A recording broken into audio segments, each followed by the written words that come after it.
Hello students, welcome to my channel mathematics studies. आज हम sequence and series का chapter 2 sequence करेंगे and इसके एक्सरसाइज 2.1 का लेक्चर 1 जो इसका बेसिक था मैंने थोड़ा कराया है। आज भी जो इसकी थ्योरम्स वगैरह है उसका कंसेप्ट हम देखेंगे। सबसे पहले देखिए, हमारी कन्वर्जेंस की डेफिनेशन थी कि ए एन एल की तरफ कन्वर्ज तब करेगा तब एक जो epsilon greater than zero exist होगा और एक एम भी एग्जिस्ट करेगा जो कि रिलेट करेगा एप्साइलन के साथ। मतलब कन्वर्जेंस की डेफिनेशन हमने करी थी A N minus L less than epsilon for all N greater than equal to M, और जो वो एम है वो किसके साथ रिलेशन में होगा? एप्साइलन के साथ। अब इसको हम क्या भी लिख सकते हैं?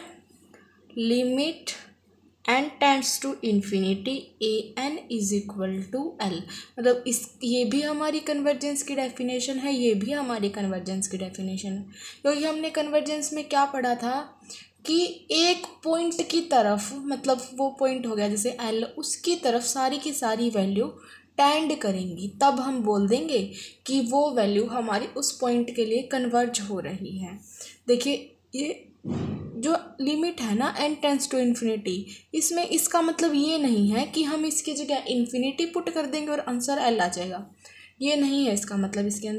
इसके मतलब क्या है इसके अंदर कि हम अगर एन की वैल्यू 1 2 3 4 5 6 अप टू इन्फिनिटी तक पुट करेंगे तो हर एक की वैल्यू एल की तरफ टेंड करेगी, मतलब उसका आंसर एल आएगा। क्या है कि एन टेंस टू इन्फिनिटी का मतलब क्या है कि इनफाइनाइट नंबर ऑफ टर्म्स किसकी तरफ टेंड कर रही हैं? एल की तरफ। और यही हमारी क्या थी? कन्वर्जेंट की डेफिनेशन। फॉर एग्जांपल हमारे पास ए एन है। देखो ए एन वो इस टाइप का है, 1/2 1/3 1/4 1/5 1/6 अप टू सो ऑन। अब देखो, इसमें जाते जाते हमारी वैल्यू किस वैल्यू की तरफ टेंड करेगी? ज़ीरो की तरफ। क्योंकि देखो, अगर हम इसे ऐसे नंबर लाइन पे दिखाएंगे, ज़ीरो है, ये हमारा 1 है, ठीक है। 1/2 मतलब 0.5 है, इसके बीच में इधर 1/2 होगा, 1/3 इधर, फिर 1/4 1/5 1/6, ऐसे आते आते आते आते बिल्कुल क्लोज आ जाएगा। तो ये वैल्यू हमारी किस चीज़ की तरफ टेंड करेगी? ज़ीरो की तरफ। मतलब ये किस चीज़ की तरफ कन्वर्ज करेगी? ज़ीरो की तरफ कन्वर्ज करेगी। यही हमारी क्या है? कन्वर्जेंट की डेफिनेशन। अब हम किसकी तरफ चलते हैं? हमारी थ्योरम्स की तरफ। देखिए वो क्या होंगी। देखिए हमारी फर्स्ट थ्योरम क्या है कि prove that every convergent sequence converges to a unique limit. मतलब हर एक जो हमारी कन्वर्जेंट सीक्वेंस होगी ना, वो सिर्फ और सिर्फ एक लिमिट की तरफ ही कन्वर्ज करेगी। तब भी हमें अगर यूनिकनेस वगैरह का कुछ प्रूव करना होता है, यूनिकनेस ही है ना ये, कि हमें एक ये बताना है कि इसके अंदर सिर्फ एक ही लिमिट होगी, तो हम क्या करेंगे? अपनी तरफ से दो लिमिट्स को लेके चलेंगे एंड फिर अगर उसके अंदर कंट्राडिक्शन आ गया तो इसका मतलब क्या है कि वहाँ पे एक ही लिमिट है। तो हम इसके अंदर भी वही करेंगे कि सपोज कर लेंगे, सपोज दैट कन्वर्जेंट सीक्वेंस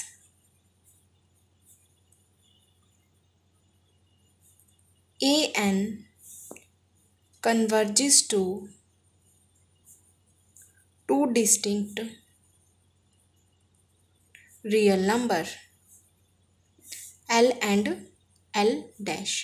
क्या है? इन्होंने बोला था कि एक यूनिक लिमिट की तरफ कन्वर्ज करे। आपको ये बताना है। हमने क्या सपोज कर लिया? अपनी तरफ से अगर पॉसिबल है तो, if possible suppose that convergent sequence जो ए एन है ना, वो कन्वर्ज करिए हमारी दो रियल नंबर की तरफ। मतलब उसकी दो लिमिट है, एक तो एल है एंड दूसरी क्या है? L dash. अब ये एल है, ये एल डैश है। अब अगर ये दोनों की तरफ कन्वर्ज करें तो हम दोनों के ऊपर जो हमारी कन्वर्जेंट की डेफिनेशन है वो अप्लाई कर सकते हैं। कन्वर्जेंट की डेफिनेशन मेरी क्या थी कि A N minus L less than होगा epsilon for all N greater than equal to M. अब ये मैंने एक तो दो लिमिट्स ले ली इसके, एक तो एल एंड दूसरी एल डैश। अब हम क्या करेंगे? हाँ, हमारी कंडीशन है कन्वर्जेंट की कि लेट करना है हमें epsilon greater than zero for all. अब सबसे पहले क्या हम ये एल लेके चलेंगे कि अगर हमारी ए एन एल की तरफ टेंड कर रही है, मतलब ए एन अगर एल पे कन्वर्ज कर रही है, तो हम डेफिनेशन अप्लाई कर देंगे। क्या होगी? A N minus L less than epsilon by 2। अभी बताते हैं एप्सिलॉन बाई 2 क्यों लिया है। For all N greater than equal to m. ये तो हमारी होगी एल के लिए। सिमिलर अगर हम एल डैश के लिए लेंगे तो हमारा क्या होगा? अगर ए एन टेंड कर रही है एल डैश की तरफ तो हमारा क्या होगा? A N minus L dash less than epsilon by 2 for all N greater than equal to M. अब ये देखो कि अगर हमने एल ली है तो हम उसके लिए एक एम ऐसा चूज़ करेंगे जो होगा हमारा M1, वो अलग चूज़ होगा ना हमारा। अगर हमने एल डैश लिया है तो हम यहाँ के लिए क्या ले लेंगे? M2। अब बात आई कि यहाँ एप्सिलॉन या क्यों नहीं लिखा हमने, एप्सिलॉन बाई 2 क्यों लिख दिया? अब है ना, ऐसे होता है। वैसे तो अगर हम यहाँ एप्सिलॉन लिख देंगे तो भी गलत नहीं है, लेकिन अगर जैसे दो कंडीशंस हो गई तो हम ऐसे लेते हैं एप्सिलॉन बाई 2 एप्सिलॉन बाई 2। क्यों लेते हैं? ताकि बाद में जब हम उनको सॉल्व करें ना तो हमारा पूरा एप्सिलॉन बन जाए। अगर हमारी ऐसे ही अगर 3 होती, मान लो 3 कंडीशंस होती, तो हम क्या लेते? एप्सिलॉन बाई 3 एप्सिलॉन बाई 3, ताकि जब बाद में हम उसको सॉल्व करें ना तो हमारा कंप्लीट एप्सिलॉन बन जाए। इस वजह से हमने ऐसा किया। वरना अगर हम यहाँ एप्सिलॉन भी ले लेते तो भी वो गलत नहीं होता। क्या था? 2 लिमिट्स हमने ली थी, दोनों के ऊपर कन्वर्जेंट की डेफिनेशन हम लगा देंगे, जो कि क्या होगी? A N minus L less than epsilon by 2 for all N greater than equal to M. A N minus L dash less than epsilon by 2 for all N greater than equal to M2। अब हम क्या करेंगे? जो ये M1 and M2 है ना, इन दोनों condition को हमें इकट्ठा लिखना है। अब तो जो ये M1 एंड M2 है ना, इनमें से एक मैक्सिमम हम चूज़ कर लेंगे। Maximum of M1 and M2। तो हमने मान लिया M1 और M2 में जो उनकी मैक्सिमम वैल्यू है ना, वो किसके इक्वल है? हमारी M की। तो हमारी कंडीशन अब क्या बन जाएगी कि A N minus L less than epsilon by 2 and A N minus L dash less than epsilon by 2 for all N greater than equal to M। क्योंकि M क्या हो गया? अब इन दोनों में से मैक्सिमम होगा, वो दोनों की कंडीशन को क्या करेगा? सेटिस्फाई करेगा। तो हमारा आ गया ये A N minus L less than epsilon by 2 and A N minus L dash less than epsilon by 2 for all N greater than equal to M. अब हमें तो क्या प्रूफ करना है कि जो एल और एल डैश है ना, वो वैल्यू हमारी सेम ही है। अब वो हम प्रूफ करेंगे। देखो कैसे। हमने क्या कर लिया इसके अंदर कि now l minus L dash is equal to किसके होगा? मतलब एल माइनस एल डैश हमने ले लिया। अभी बताती हूँ एल माइनस एल डैश क्यों लिया है। अभी आप ये देखो कि हमने ये ले लिया है। उसके बाद हम क्या करेंगे? अब हमें ये वाली कंडीशन उनके ऊपर अप्लाई करनी है ना, तो हमने क्या किया? ए एन इसके अंदर ऐड कर दिया एंड ए एन इसके अंदर क्या कर दिया? सब्ट्रैक्ट। तो हम ऐड एंड सब्ट्रैक्ट कर देंगे तो हमारा आ जाएगा L minus A N plus A N minus L. A N subtract कर दिया, ए एन ऐड कर दिया। अब देखो हम इसको ऐसे अलग अलग भी कर सकते हैं ना, हमारी मोड की प्रॉपर्टी होती है। इसको हम ऐसे लिख सकते हैं L minus A N plus A N minus L dash. क्या है? ये हमारी मोड की प्रॉपर्टी होती है। अगर हम इसको ऐसे ओपन करेंगे ना तो हमारा ये ऐसे बन जाएगा। अगर मोड अलग अलग करेंगे तो वो क्या हो जाएगा? हमारा ग्रेटर देन इक्वल टू का साइन आ जाता है। ये है हमारी मोड की प्रॉपर्टी। तो इसको हम ऐसे ओपन कर सकते हैं। उसके बाद क्या है कि हमारा यहाँ ए एन माइनस एल टाइप का है ना, तो आप इसको ए एन माइनस एल टाइप का ले लो। अगर इसमें से हमने माइनस कॉमन भी ले लिया, देखो मैंने अगर ऐसे कर लिया, माइनस कॉमन ले लिया, ए एन माइनस एल ये कर लिया, तो मोड के अंदर है तो ये प्लस ही बन जाएगा। तो क्या आ जाएगा? ए एन माइनस एल। तो हम ऐसे भी लिख सकते हैं ना इसको, ए एन माइनस एल प्लस ए एन माइनस एल डैश। अब देखो ये वैल्यू भी हमारी किसके इक्वल है? एप्सिलॉन बाई 2 के। ये भी किससे लेस देन है? एप्सिलॉन बाई 2 से। तो ये क्या आ जाएगा? Epsilon by 2 plus epsilon by 2। इसीलिए हमने यहाँ पे एप्सिलॉन बाई 2 लिया था, ताकि बाद में हमारा कंप्लीट एप्सिलॉन हो जाए। वरना अगर यहाँ भी हम एप्सिलॉन ले लेते तो भी वो गलत नहीं होता। Epsilon by 2 plus epsilon by 2 हमारा क्या आ गया? एप्सिलॉन। मतलब क्या हुआ? L minus L dash less than epsilon आ गया। इसका मतलब तो क्या हो गया? L minus L dash less than epsilon आ गया। अब ये लेस देन एप्सिलॉन आ गया। एप्सिलॉन हमारा क्या होता है? बहुत छोटा होता है ना, बिल्कुल स्मॉल वैल्यू होती है एप्सिलॉन की, पॉजिटिव स्मॉल वैल्यू है। अब क्या है कि L माइनस एल डैश का डिफरेंस है ना उस बिल्कुल स्मॉल वैल्यू से भी कम है। इसका मतलब तो क्या हुआ कि L माइनस एल डैश क्या है, अप्रोच करा ज़ीरो की तरफ। मतलब क्या हुआ कि जो L माइनस एल डैश है वो किसकी तरफ अप्रोच करा, हमारा ज़ीरो की तरफ। और अगर ये ज़ीरो है तो L किसके इक्वल आ गया, एल डैश के। और अगर L एल डैश के इक्वल आ गया तो यही तो हमें प्रूव करना था कि हमारी जो लिमिट होगी ना वो हमेशा 1 ही होगी, एक ही होगी। हमने क्या किया था, हम स्टार्टिंग में 2 लेके चले थे डिस्टिंक्ट लिमिट्स, बट हमने क्या प्रूव कर दिया, वो दोनों भी क्या है, सेम ही है। इसका मतलब हमारी यूनिकनेस हो गई प्रूफ। क्या था, हमें क्या प्रूव करना था, prove that every convergent sequence converges to a unique limit. Suppose किया था हमने कि कन्वर्जेंट सीक्वेंस है वो 2 distinct real number l and l dash की तरफ कन्वर्ज करें ताकि हम ये प्रूव कर सके कि वो यूनिक होगी। फिर हमने उनकी डेफिनेशंस लगाई, M1 M2 आ गया, उनमें से मैक्सिमम चूज़ किया।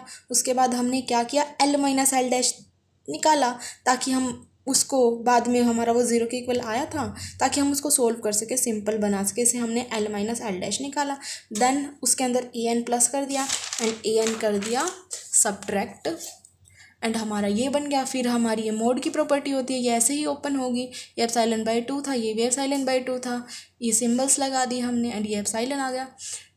एंड इससे हमें क्या पता चल गया, L माइनस एल डैश है वो लेस देन एप्सिलॉन हो गया। एप्सिलॉन बहुत छोटी क्वांटिटी है और इनका डिफरेंस उससे भी छोटा है, मतलब किसकी तरफ अप्रोच करेगा, ज़ीरो की तरफ। इसका मतलब क्या हो गया, जो L है ना वो एल डैश के ही इक्वल है। अब हमारा नेक्स्ट रिजल्ट देखिए, prove that every convergent sequence is bounded. हमें क्या प्रूव करना है कि जो हमारी हर एक कन्वर्जेंट सीक्वेंस है ना वो बाउंडेड होगी, बट नॉट कन्वर्सली। लेकिन ये ज़रूरी नहीं है कि जो बाउंडेड सीक्वेंस होगी वो कन्वर्जेंट भी होगी। मतलब हर एक जो कन्वर्जेंट सीक्वेंस होगी वो पक्का बाउंडेड होगी बट नॉट कन्वर्सली, लेकिन उसका कन्वर्स ट्रू नहीं है, ये हमें प्रूव करके दिखाना है। तो आप प्रूफ में लिखेंगे, ये देखिए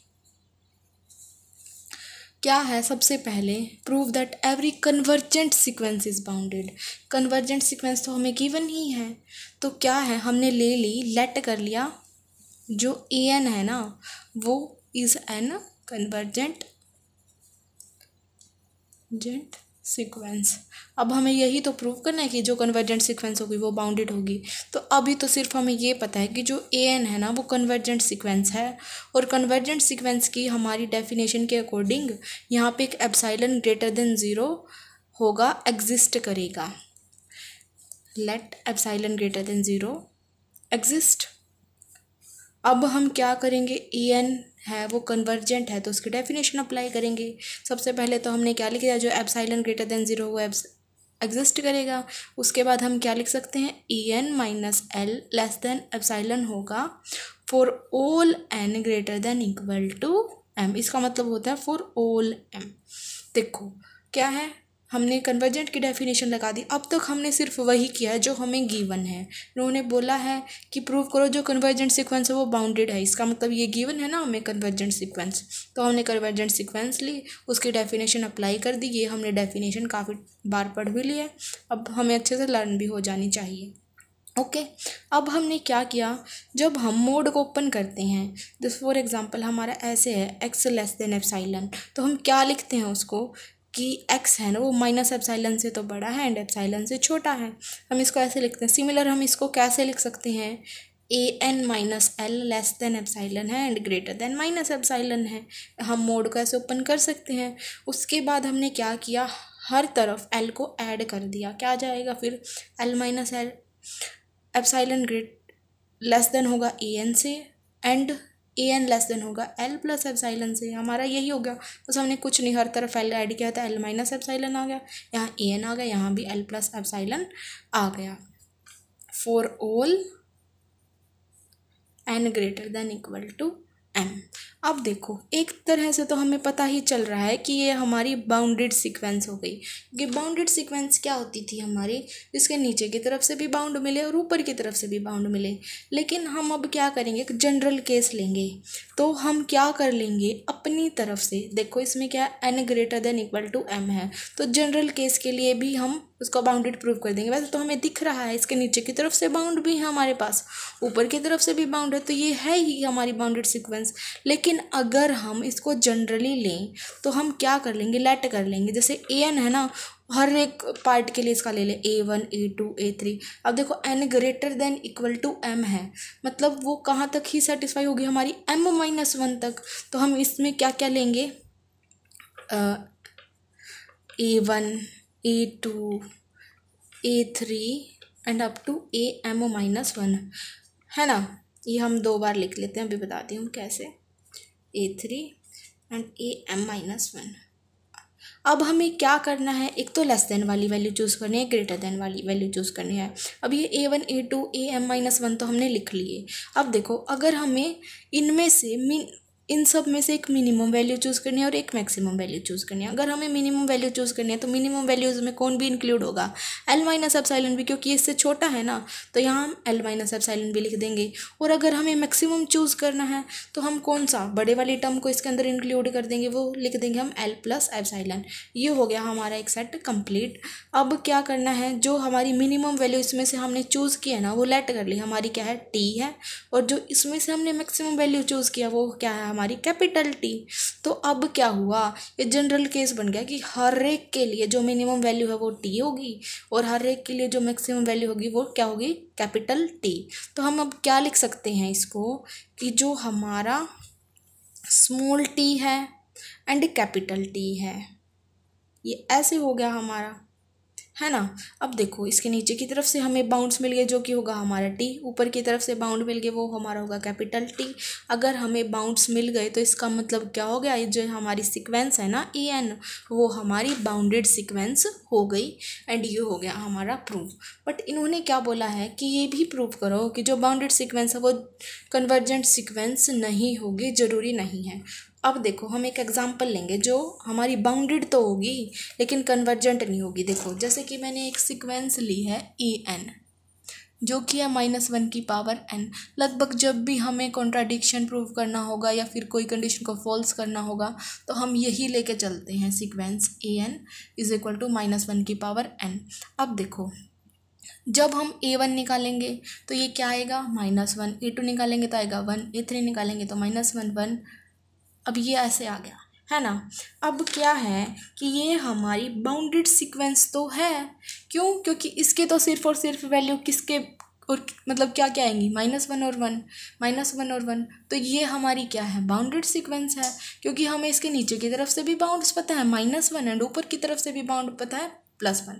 इसकी रेंज ऐसे हो जाएगी -1 एंड 1, है ना। इसका मतलब ये बाउंडेड सीक्वेंस तो हो गई। बट जो ये सीक्वेंस है ना वो कन्वर्जेंट नहीं है, नॉट एन कन्वर्जेंट सीक्वेंस, बल्कि ये तो हमारी कौन सी सीक्वेंस है, ओसिलेटिंग सीक्वेंस है। लास्ट लेक्चर में मैंने आपको बताया था, देखो इसकी रेंज कैसी है, -1 एंड 1 ओसिलेट कर रही है। इसकी वैल्यू एक बार -1 आएगी, फिर 1, -1 1 -1 1। ये वैल्यू हमारी ओसिलेट कर रही है दो वैल्यूज़ में, तो ये हमारी कन्वर्जेंट सीक्वेंस नहीं है बल्कि ये तो हमारी ओसिलेटिंग सीक्वेंस है। तो यही तो हमें प्रूव करना था कि एक ऐसा एग्जाम्पल हमने दिखा दिया कि जो बाउंडेड तो है बट उस कन्वर्जेंट सीक्वेंस नहीं है। तो ये इसका मतलब क्या हो गया, जो ये हमारी थ्योरम है ना उसका कन्वर्स पार्ट ट्रू नहीं है एंड ये यहाँ होती है हमारी ये थ्योरम कंप्लीट। अब है हमारा ये रिज़ल्ट। इसका जो आपको ये है ना प्रूफ वगैरह कोई करने की ज़रूरत नहीं है, बस आपको ये रिज़ल्ट पता होना चाहिए। देखो if a sequence diverges to infinity, अगर एक हमारी सीक्वेंस है वो हमारी मान लो एक an सीक्वेंस है जो कि इन्फिनिटी की तरफ डाइवर्ज कर रही है, देन जो वो सीक्वेंस होगी ना वो बाउंडेड बिलो तो होगी लेकिन बाउंडेड अबव नहीं होगी, मतलब अनबाउंडेड अबव होगी। फॉर एग्जांपल मेरी एक सीक्वेंस है an जो कि है n, ठीक है। अब जब मैं a1 निकालूंगी तो मेरा 1 आएगा, a2 निकालूंगी तो 2 आएगा, 3 आएगा, 4 आएगा, अप टू सो ऑन ऐसे आएगा। अब देखो जो ये मेरी an सीक्वेंस है ना वो इन्फिनिटी की तरफ टेंड कर रही है, मतलब मुझे पता ही नहीं है वो कहाँ तक जाएगी, मतलब वो एक तरीके से इन्फिनिटी की तरफ जाएगी, मतलब वो डाइवर्ज हो रही है टू इन्फिनिटी। अब क्या है, अब ये इन्फिनिटी की तरफ जा रही है और हमें देखो इसके अंदर हमें साफ साफ दिख रहा है, हमें नीचे की तरफ से तो बाउंड मिल रहे हैं इसके, मतलब हमें पता है इसकी सबसे छोटी वैल्यू क्या है, 1 है। इसका मतलब ये क्या है, बाउंडेड बिलो है। बट हमें ये तो नहीं पता कि इसके सबसे बड़ी वैल्यू क्या है। इसका मतलब क्या हुआ, कि ये बाउंडेड अबोव नहीं है, इसका मतलब ये क्या है, अनबाउंडेड अबोव है। तो यही तो हमें अभी पता चल गया कि जब ए एन है ना वो इन्फिनिटी की तरफ टेंड करेगा तो हमें बाउंडेड बिलो तो होगा वो, लेकिन बाउंडेड अबोव नहीं होगा। मतलब हमें नीचे की तरफ से तो बाउंड्स मिलेंगे, ऊपर की तरफ नहीं मिलेंगे। सिमिलर अगर वो माइनस इन्फिनिटी की तरफ टेंड करेगा, ये इसी में नेक्स्ट रिजल्ट ये है कि अगर ए एन है जो माइनस इन्फिनिटी की तरफ टेंड करेगा, फॉर एग्जांपल मेरा ए एन इस टाइप का है, माइनस ऑफ एन, ओके, तो वो क्या होगा मेरा -1, -2, -3, -4 अप टू सो ऑन। ये कहाँ जाएगा मेरा, माइनस इन्फिनिटी की तरफ टेंड कर रहा है ना, ये ऐसे वैल्यू जाएगी। इसका मतलब अब मुझे जो नेगेटिव में जो जितना छोटा वो उतना ही बड़ा होता है, ये आपको पता ही होगा। अब देखो मुझे इसकी सबसे बड़ी वैल्यू तो दिख रही है, मतलब इसके ऊपर की तरफ से बाउंड मिल रहे हैं, इसका मतलब ये क्या हो गई, बाउंडेड अबोव, है ना। लेकिन इसके नीचे की तरफ से तो बाउंड मिल ही नहीं रही, इसका मतलब ये क्या हो गई, अनबाउंडेड बिलो। इसका मतलब जब हमारा ई एन माइनस इन्फिनिटी की तरफ टेंड करेगा तो वो जो सीक्वेंस होगी वो बाउंडेड अबव होगी लेकिन अनबाउंडेड बिलो होगी, और अगर इन्फिनिटी की तरफ टेंड करेगा तो वो बाउंडेड बिलो होगी, अनबाउंडेड अबव होगी। बिल्कुल ईजी है, 2 रिजल्ट्स आपको ये कर लेने हैं, ऐसे प्रूफ करने की इनकी कोई ज़रूरत नहीं है, बस मैंने आपको एग्जाम्पल से समझा दिया और आपका समझ आ भी गया होगा। और अगर समझ में ना भी आया हो तो आप कमेंट सेक्शन में बता देना। Okay, thank you guys for watching my video, please do like share and subscribe to my channel. अभी हमारा इसके अंदर इसके बेसिक में सिर्फ नल सीक्वेंस रह गई है, वो मैं आपको नेक्स्ट वीडियो में कराऊंगी एंड एग्जांपल्स भी स्टार्ट कर दूंगी नेक्स्ट वीडियो से। Thank you so much.